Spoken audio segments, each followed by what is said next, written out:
Pittsburgh Steelers want to drop back, have like 1 to 2 reads on a play off play action, and make throws. And there is a quarterback that did that in college in this draft class. Like if they just want to replicate for like a year one fit to the system they're running, because this is the whole hang up with Jaxson Dart, right? Is the hand holding, the making a one read. He basically just under half of his throws are, being made off of play action. He's got Trey Harris coming off of a one read crosser where he's beating a guy. And like that stuff that just isn't going to happen in the NFL. Like we do love our NFL systems that use a lot of play action. They use a lot of these easy buttons because especially in translation to where these guys are coming out of college now, we want those easy buttons installed in the offense. But we can't count on whatever system Jaxson Dart goes to just having the same amount of easy buttons pushed into it that the Ole Miss Lane Kiffin offense did. Pittsburgh is one of those spots that has one of those, and he's got 2 big dudes on the outside because that's Jaxson Dart's game. So like, if there is a fit, I do believe for Jaxson Dart, it is Pittsburgh at 21.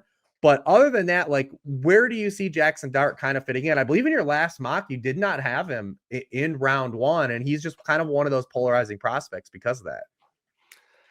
Yeah, I didn't have him in the first round. I probably won't in my next mock either, but I completely agree with you about Pittsburgh because, the fact that they've got Pickens and Metcalf that he can throw to downfield, that is also really going to help cover up one of his weaknesses because I think this downfield accuracy is a bit of a problem. Some of the downfield metrics show that he's a pretty accurate quarterback, and I definitely think he is at short and intermediate levels. But look at his downfield throws, even the completions, like he is consistently making his receivers work to get to the ball, leading them back into defenders. And he happened to have some guys, specifically Trey Harris at Ole Miss, who could just make those plays. But even when you look at in certain games, like his numbers were really skewed towards beating up on bad teams. As far as the downfield passing goes, if you look at his downfield completion rate in some of their like really the competent defenses that they play, which we should also mention, the fact that Dart played in the SEC, that doesn't necessarily mean anymore that he was playing against great competition because the SEC is so deep. Ole Miss played an ACC schedule that just happened to be in the SEC. Basically, Georgia was really the only like true SEC defense as we think of SEC defenses that he played last year. But I went back and looked at Dart's throws of 20 or more yards downfield, really against the competent defenses, not even just the good ones. But there are 4 games I think you could say that were pretty good defenses that he played.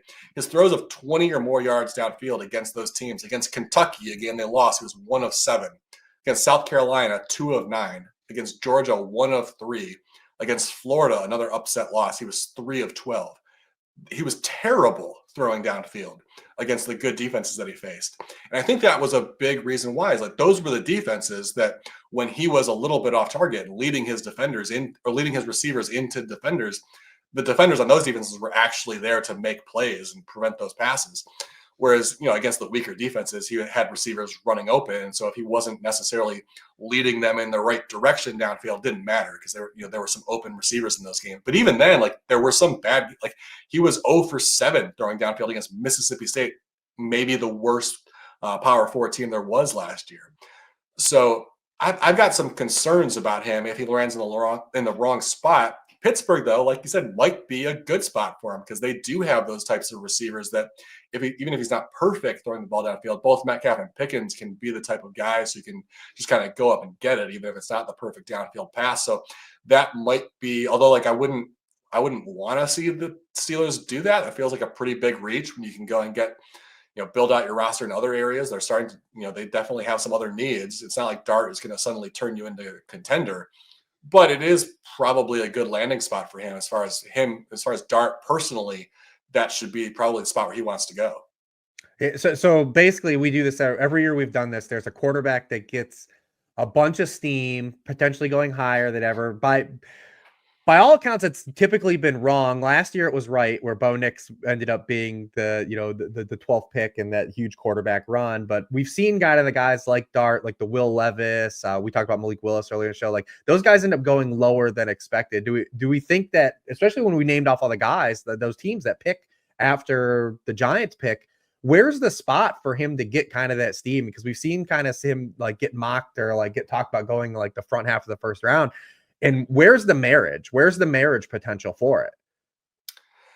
As far as like where the teams are placed in their slots right now, I think the Steelers are the only option. Like I don't buy it that any team in the top 10 is going to take Jaxson Dart. But obviously trades happen. And like all of these teams that are picking at the top of the first round are also picking at the top of the second round. So, if one of those teams is worried, let's say the Giants do miss out on a quarterback because they go 1-2 and then they trade up to like pick number 19 or 20 and take Dart there out of desperation. That seems plausible. I could even see, maybe the Saints do the same thing. Maybe they think that, they get somebody at number 9 and then come back and get Dart, especially if they were to go out, like maybe they draft like Tetro McMillan or Tyler Warren at number 9. And then that potentially increases their confidence in going after Dart because they've now added another weapon to give him, and to draft him in the 20s. That's another plausible scenario. But yeah, as far as the teams are where they're laid out now, I think the only team that could realistically consider him in that spot would be the Steelers, unless maybe you could mention the Rams. Like they could technically justify adding another young quarterback, but it would certainly make more sense for them to just give it another shot at a championship with Stafford and actually try to plug a real hole that would help them win while Stafford's still there.